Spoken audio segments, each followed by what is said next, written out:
Alors, ministre Anand, on va commencer avec votre discours.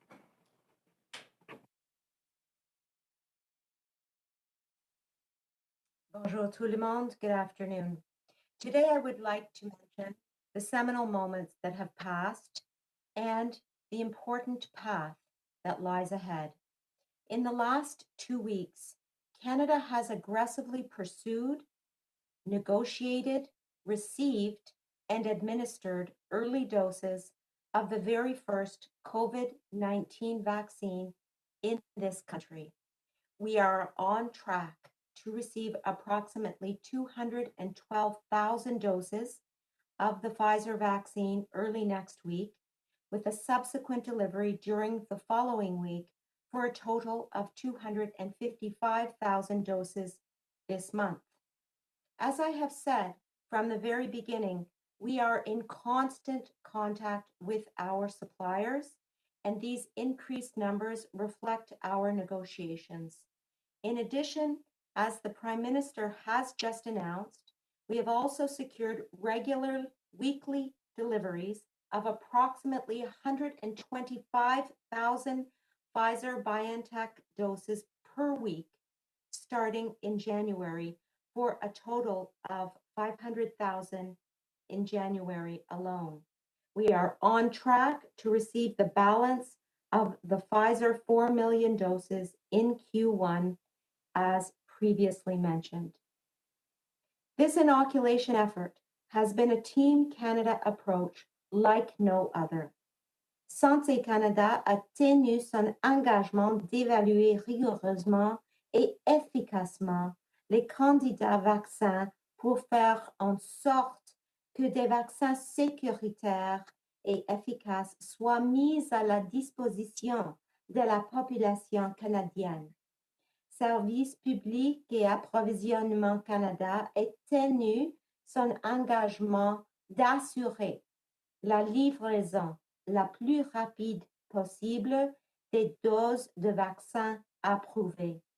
L'Agence de la santé publique du Canada, le Major général Fortin et les forces canadiennes rendent une fois de plus notre pays plus sûr en veillant à ce que les vaccins soient acheminés au point de distribution nécessaire partout au pays.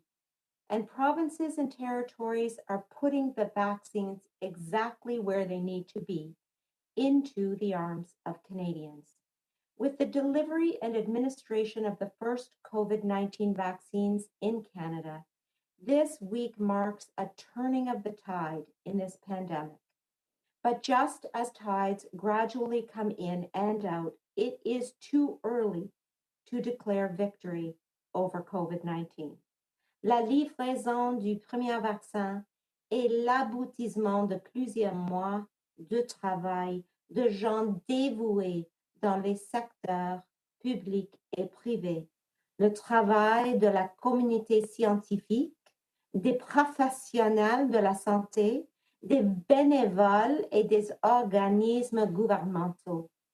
La livraison des vaccins qui se poursuivra sera grâce aux efforts sans relâche de ces mêmes personnes.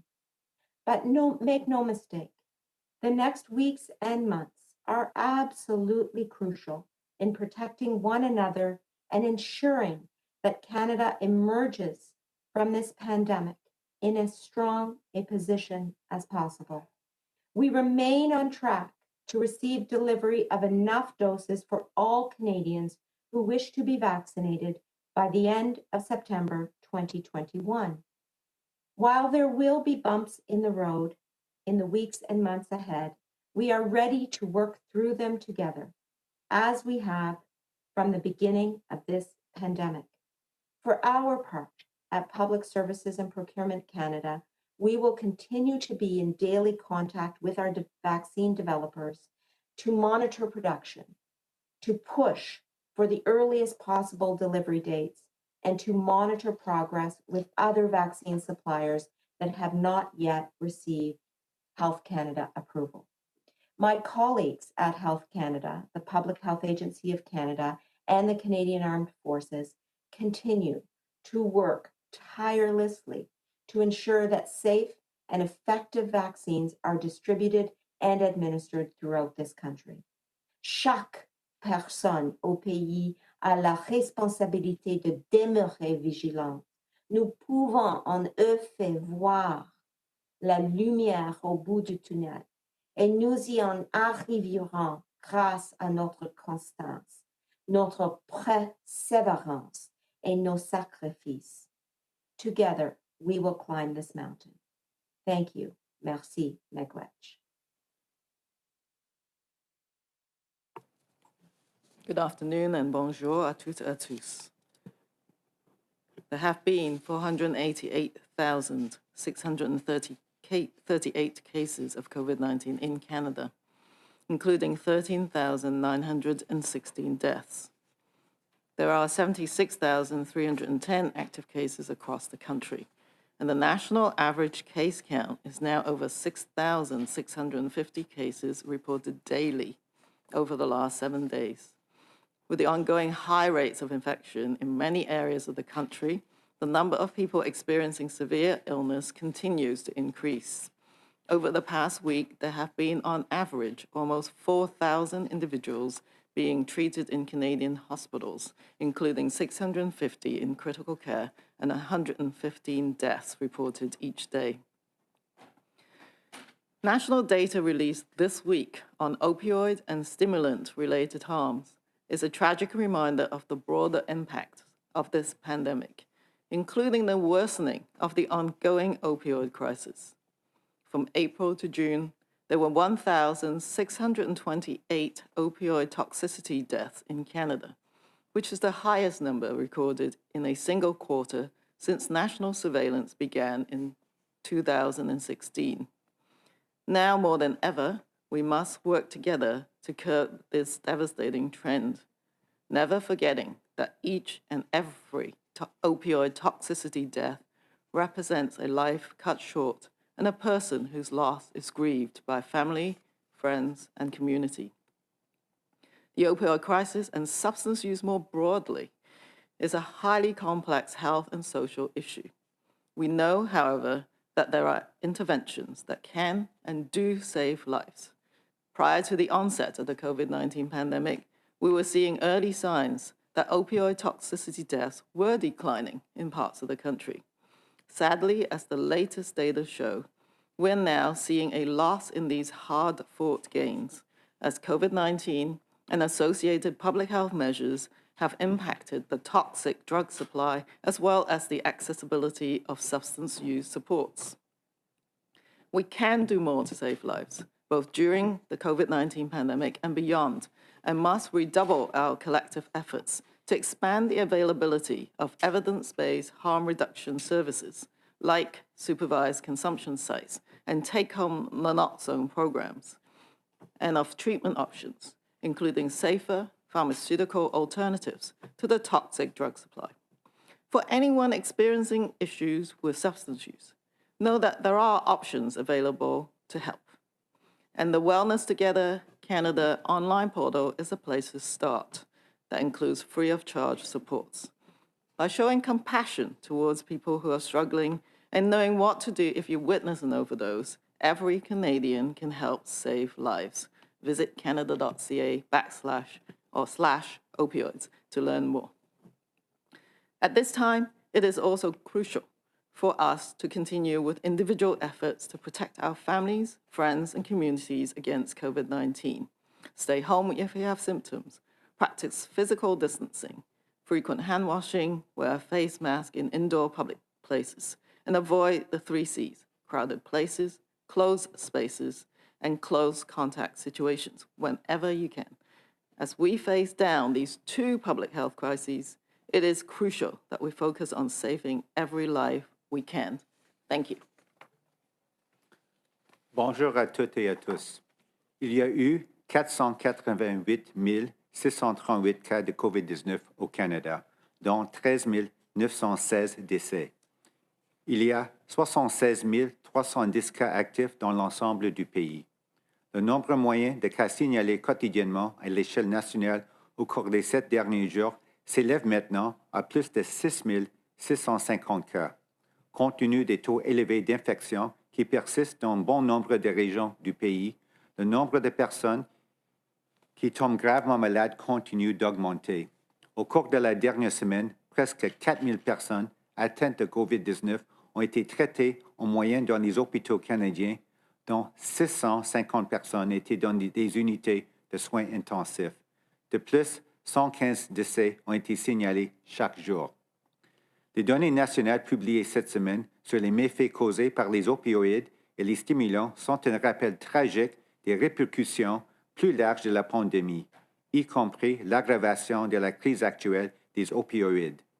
Entre avril et juin, il y a eu 1628 décès attribuables à des intoxications aux opioïdes, soit le plus grand nombre de décès jamais enregistrés au Canada en un seul trimestre depuis le début de la surveillance à l'échelle nationale en 2016.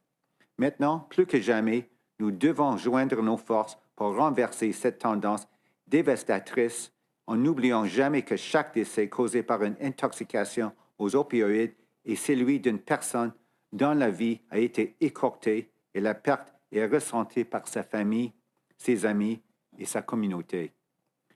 La crise des opioïdes et l'usage des stupéfiants plus généralement est un enjeu très complexe sur le plan de la santé et sur le plan social. Nous savons cependant qu'il existe des mesures d'intervention qui peuvent sauver des vies et qui en sauvent. Avant le début de la pandémie de COVID-19, nous observions les premiers signes d'une diminution du nombre de décès causés par les opioïdes dans certaines régions du pays.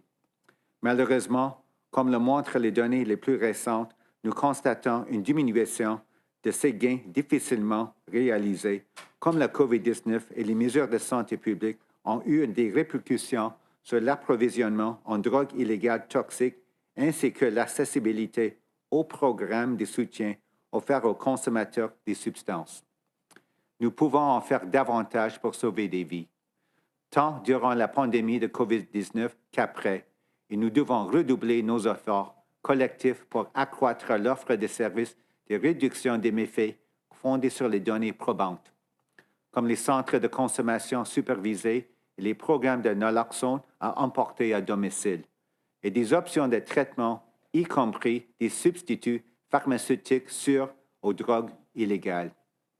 À ceux qui sont aux prises avec des problèmes de toxicomanie, sachez qu'il existe des solutions pour vous aider et que le portail en ligne Espace Mieux-être Canada est un site que vous pouvez consulter et où vous trouverez des services de soutien gratuits. En faisant preuve de compassion envers les personnes qui ont des difficultés et en sachant quoi faire s'ils sont témoins d'une personne en surdose, tous les Canadiens peuvent contribuer à sauver des vies. Visitez canada.ca/opioïdes pour en savoir davantage.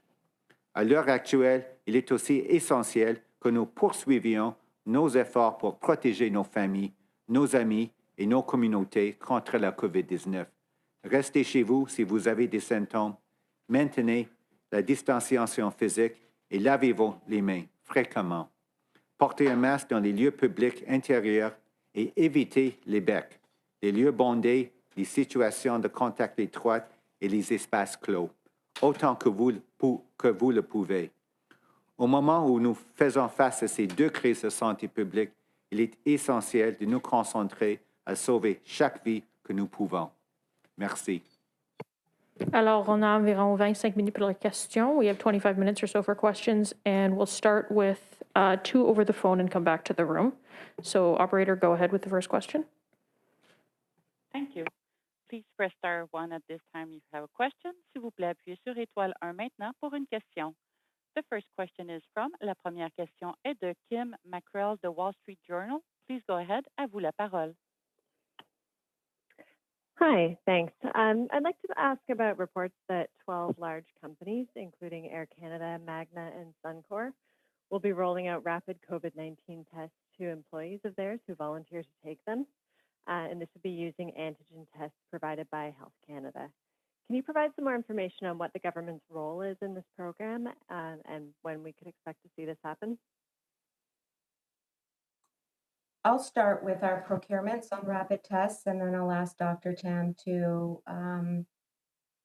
add anything if she wishes. Our procurements of rapid tests are based on the requests and needs of the provinces and territories across the country. As a result of their requests, the Government of Canada has procured up to 40.5 million rapid tests. 9.4 million of those tests have already been delivered to the provinces and territories, with more on the way. Our goal is to ensure that the provinces and territories have what they need to undertake their rapid testing regimes. In addition, we have provided funding to the provinces and territories under the Safe Restart program in the amount of over $4 billion for testing and contact tracing, should they require that and want to utilize that. I will turn it over to Dr. Tam to see if she'd like to add anything more about testing in specific organizations. But from the government standpoint, our priority has been to ensure provinces and territories are reinforced with the testing supplies that they need, both in standardized and rapid tests. Thank you. Hello, yes, this is Theresa Tam from the Public Health Agency.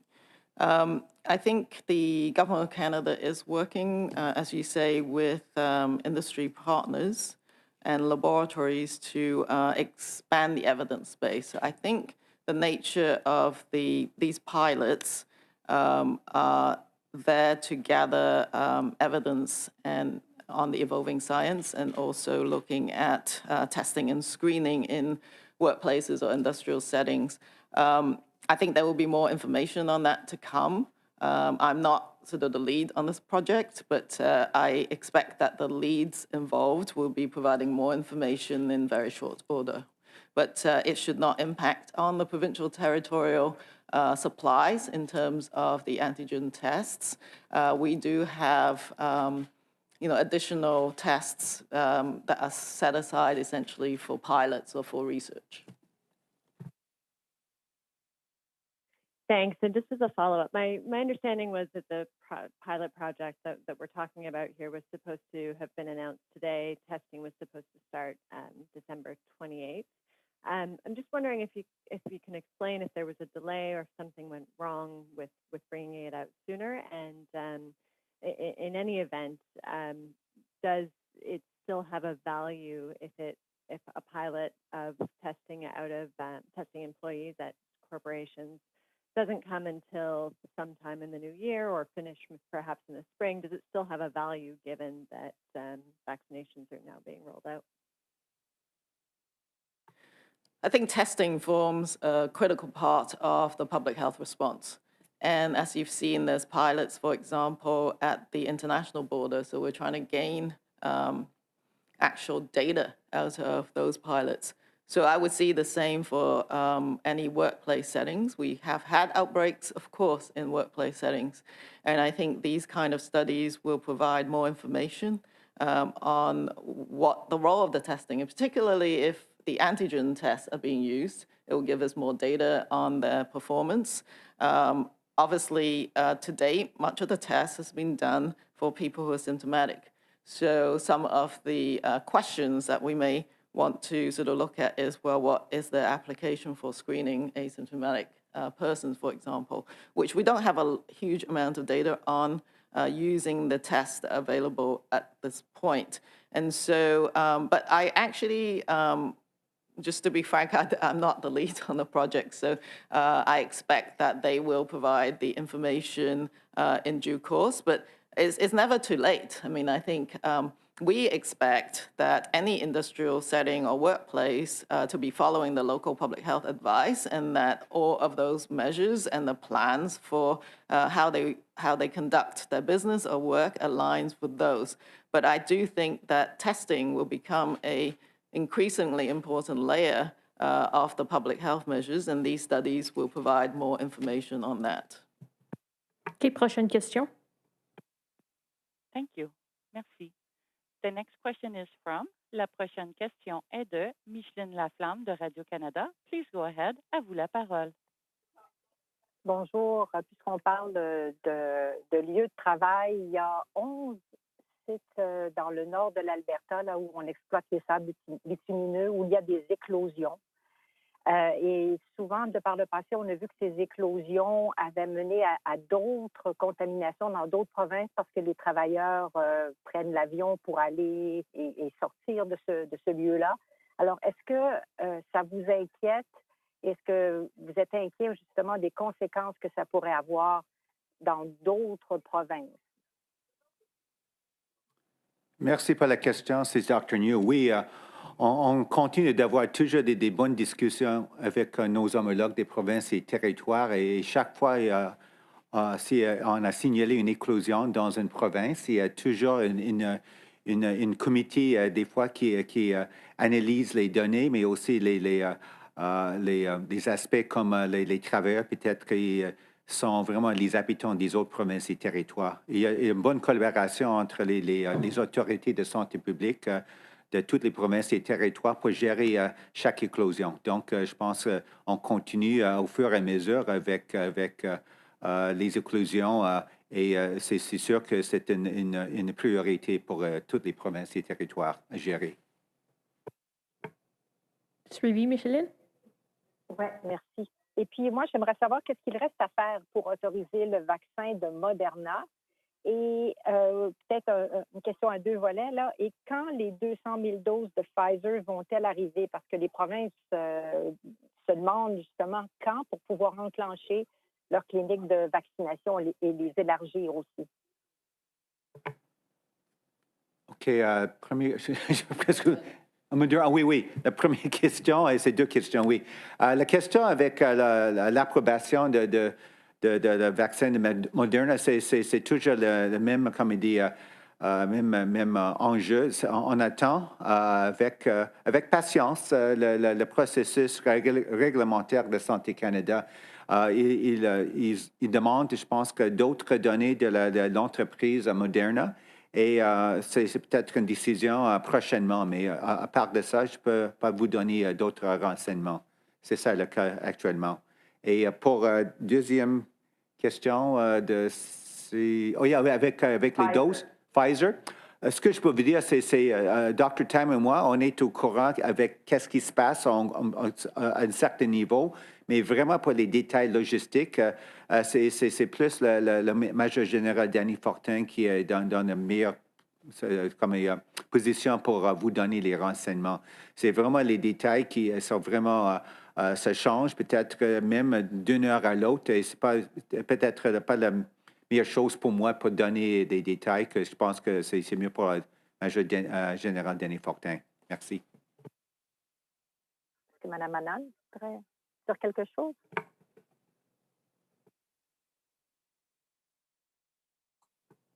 Merci beaucoup. Je voudrais dire encore une fois que 212 000 de doses vont arriver la semaine prochaine et en total, c'est 255 000 doses pour le mois de décembre et après ça, c'est environ 125 000 de doses par semaine dans le mois de janvier. Et quand les doses arrivent ici en Canada, c'est le Public Health Agency of Canada qui vont distribuer les doses aux provinces et territoires. Et ça, c'est la méthodologie et c'est quelque chose de très systématique et comme mon homologue a dit jusqu'à maintenant, c'est Major Général Danny Fortin qui vont collaborer avec les provinces, les territoires pour donner et distribuer ces doses chaque fois. Merci beaucoup. Okay, we'll turn to the room and start with Mackenzie. Hi, doctors. Mackenzie Gray with CTV News. I'd like to ask about the distribution of vaccines. In the U.S., the former head of the FDA has said that the plan should be that we should not hold back the second dose of the Pfizer vaccine. that since the epidemic is so bad right now, the pandemic is so bad right now, that we should try and vaccinate as many people as we can and hope that the supply chain was able to give us the second dose of the vaccine later on.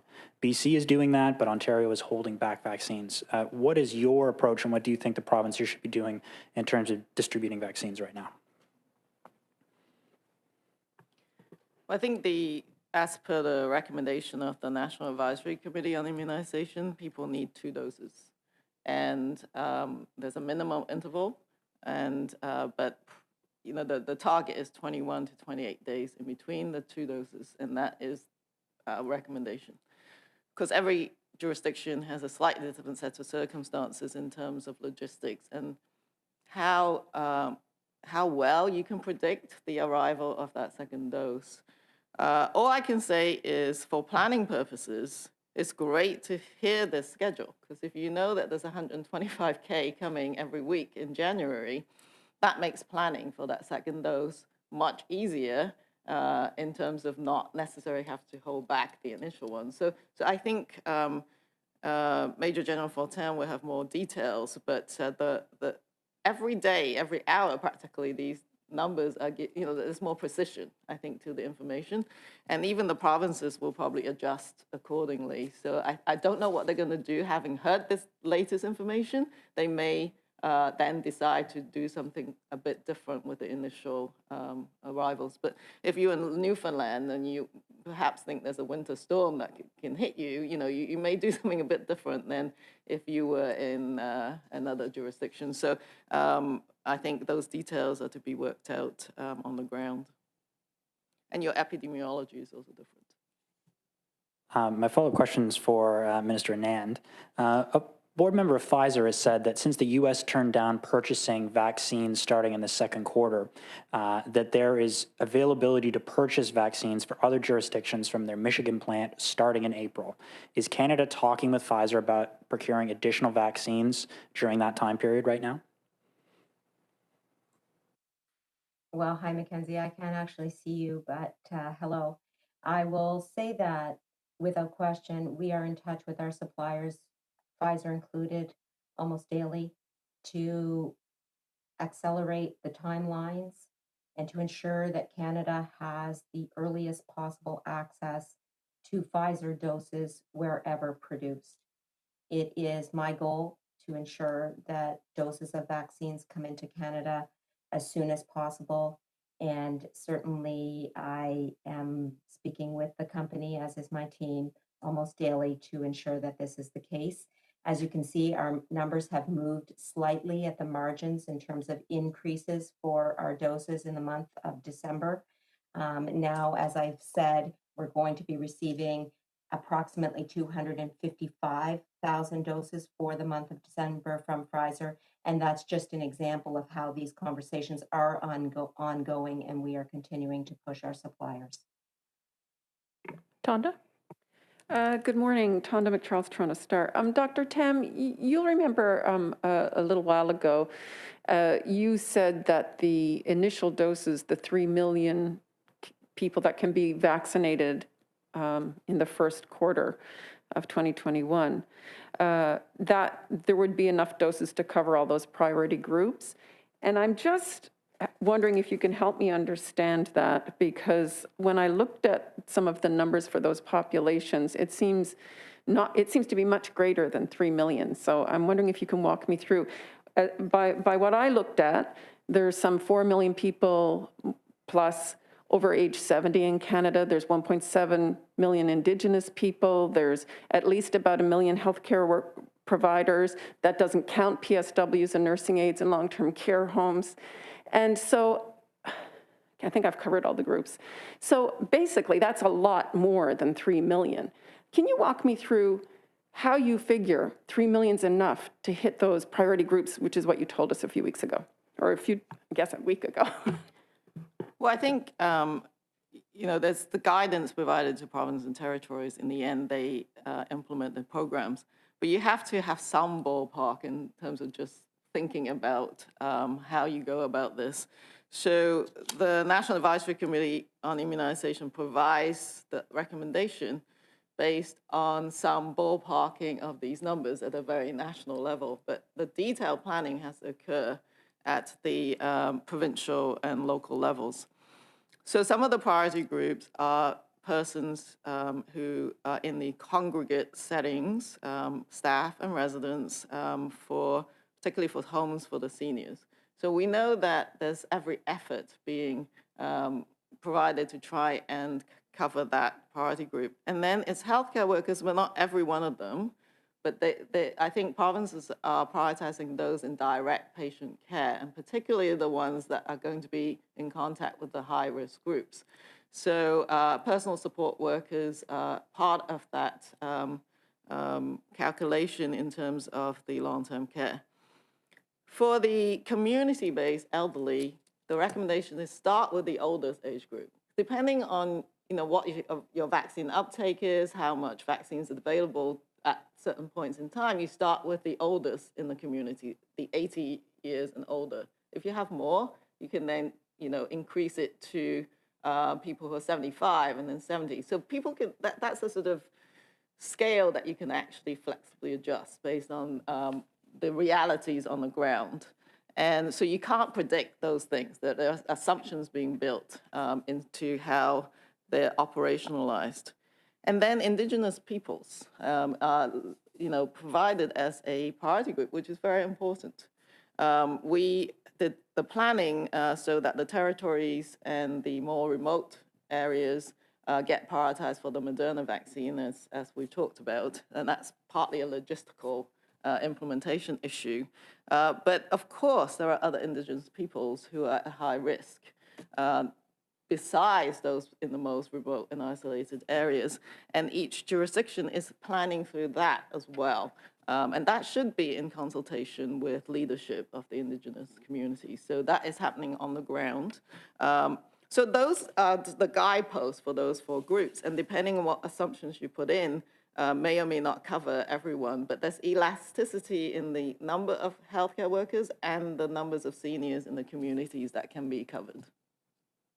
Okay, I think that's what I was taking from your answer. It may or may not, those 3 million Canadians may not actually, the identified priority groups are broader than 3 million. Okay, thank you for that clarification. And the other thing I'm curious about is there are doctors and epidemiologists now scrambling to try and track and document the national doses that have been administered.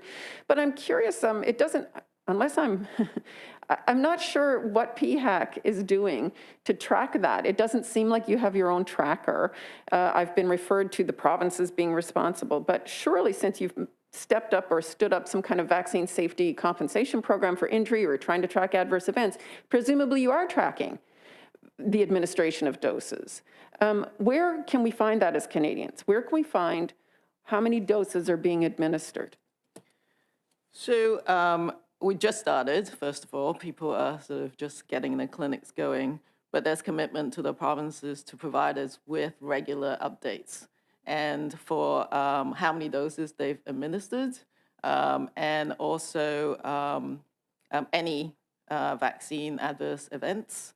And there are studies, of course, that we have to put in place, and we have already engaged our research networks on vaccine effectiveness.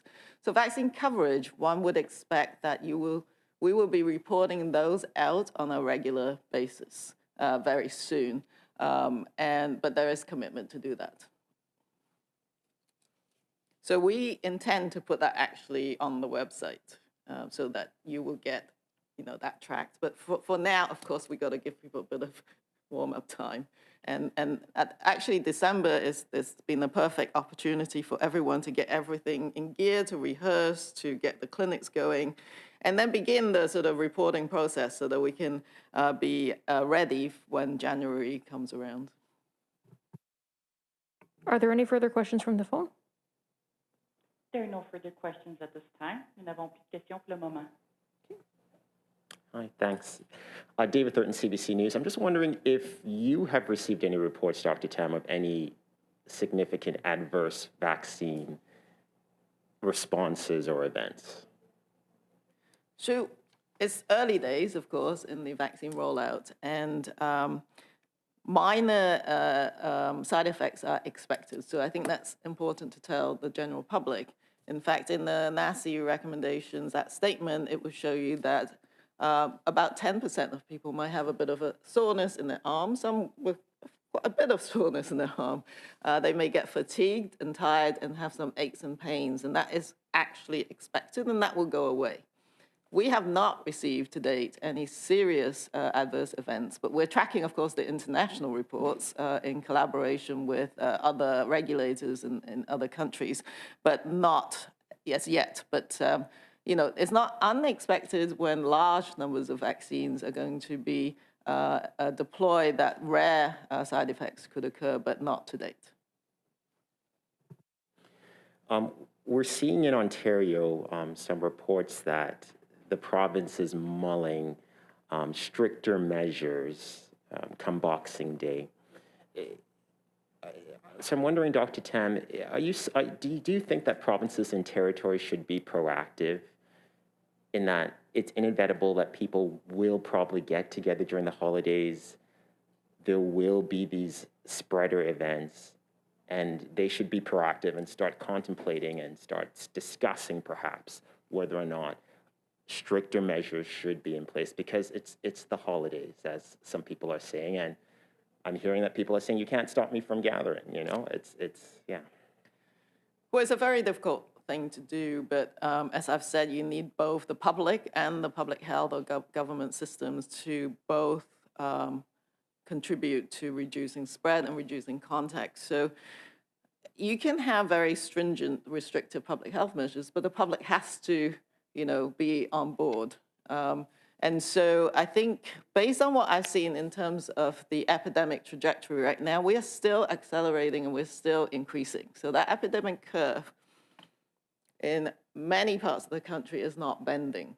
So provinces like Ontario will have to evaluate their measures because, of course, if you put in certain measures, they don't take effect. You can't see the effects for a couple of weeks, or a week to 2 weeks. And so, I believe that in many areas of the country, stricter measures should be put in place as soon as possible, given that we're not seeing this deceleration. And I think the indicator that is most troubling, of course, are the hospitalizations and the intensive care occupancy, because that's related to something that happened at least 2 weeks ago. And so I think every chief medical officer is a bit anxious about the holiday period, because that is naturally people want to get together and people want to go shopping. And so now is not the time to go and get into crowded malls or shops. Try and look at online deliveries and other ways of getting your gifts sent to people, maybe virtually. But for sure, places like Ontario, there are hotspots where cases are still escalating, and that they will, I'm sure, be contemplating whether additional measures will be put in place. And I think active discussions are ongoing. Stephanie, go ahead. Stephanie Levitz, the Canadian Press. My first question is for Dr. Tam. As we know, of course, now there are maybe extra doses of vaccine in some of the Pfizer product. Do we have reports yet that nurses here or physicians here have been able to extract any extra doses, or what do we know about how that's rolling out here? So yes, what you're talking about is that in any given vial, there may be an additional dose. So each vial normally has 5 doses, but it's normal for companies to have a bit of a buffer zone, if you like, because sometimes you get spillages, or sometimes people draw things up slightly differently. And so that's just normal to have a bit of extra. So I think in verification with the company, with Pfizer, what they've indicated is, yes, you can, if you've got enough for another extra dose, you can use that. But I have not got on the ground information as to whether someone is able to get 6 versus 5 doses. But the bottom line is, don't throw it away after 5 doses. If have a check to see if you can get another additional dose as it. But we haven't tracked every vial. I'm also curious about and going back to Tonda's question a bit about the tracking of the doses, because what's going to happen with all those second doses for people who might not come back? And is there a plan for those? I gather they can't be reused, if I'm not mistaken. So what happens in that instance? Let's say someone can't get their second dose for whatever reason. They've already gotten the first one, but they can't get a second, but it's been set aside for them. So what happens? I mean, I think it's not that every dose is labeled with someone's name on it. I mean, it's a matter of ensuring enough supply so that people who need to get a second dose within that 3 to 4 week window is able to get one. And the provinces have set themselves up so that the people who've received a dose will know that at a certain date, and hopefully they've given them a little reminder that this is the date in which you should show up. And if you missed it, please still show up. So even if you're beyond your 3 to 4 weeks and you've only had one dose and you forgot or something, then absolutely still show up because you can still get that second dose. But I think what you're referring to is if they're reserving that second tray, if you like, there's one and then there's two, it's really because of a supply chain uncertainty. So once the supply chain is more certain with regular deliveries, provinces can plan things easier. Okay, well, Did you have another? I just wanted to follow up. So Canadian Press is also reporting today about Moderna ending frozen requirements for their vaccine shipments. And I'm wondering, kind of sounds like abracadabra, you don't need to worry about this. But can you walk us through what that changes, if anything, for Canada's rollout plans of Moderna? And again, I'd just like to, I know I think Dr. Njoo addressed it in French, but when do you expect the Moderna approval? I might just start with the procurement side and then hand it over, Dr. Tam, if that's okay. Obviously, you have heard me mention that we have been procuring freezers. In fact, we have procured 440 freezers, and 100 of those freezers are for minus 20 degrees storage. Having said that, the press release that Moderna has put out speaks to the transportation of the doses, but not the storage of the doses going forward. So we are still ensuring that we have all systems in place for any eventuality relating to the need to freeze doses and keep them frozen during the supply chain and the distribution chain, and so on. It's a complex process. We need to make sure we're ready from a procurement standpoint and that we have an end-to-end logistics system in place. And so our procurements are definitely the first step to ensure that anything that needs to be kept frozen can be kept frozen, not just in transportation, but also in storage when the doses arrive here in the country. Dr. Tam? Yes, so I think as people have heard, Major General Danny Fortin indicated that rehearsals for the Moderna vaccine arrival and the dry runs have been conducted. So we're just waiting for regulatory approval, and I can't preempt the decision of the regulator, but needless to say, they're working exceedingly hard. And there's international collaboration on the regulatory front as well. So I think they are just looking at the last set of data. So that's all I can really say. I'm not the regulator. But secondly is that it gives people more options, quite simply, if you can handle the vaccine in under less complex conditions. So as people probably appreciated, that with the priority groups that were recommended, it was difficult for people to take the vaccines to long-term care facilities when it has to be stored at ultra cold temperatures.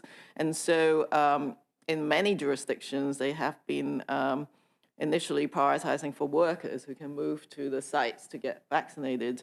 And so they're waiting to get an option where they can move the vaccine into those kind of settings. And I think that will make it a lot easier. It will be a lot easier, of course, for remote and isolated communities as well. So I think it just simply gives our colleagues on the ground much more flexibility. Last question, Stephanie? This is a question that I admit is inspired by my life as a mom, and it has to do with wet masks in winter. Because the kids and people were coming in and out, it's cold. When you're outside, your mask is freezing. And so what does that mean? Should people have 2 masks, one for inside, one for outside? Like, you go into a store, your mask kind of thaws out, it's gross. What's the guidance on winter masking? Have more in your handbag so that your kids can switch them out. So wet masks are less effective as well. So it's not just a matter of comfort. So you're right. Thank you for thinking ahead. Okay, that's it for the press conference today. Thanks. Have a good weekend, everyone.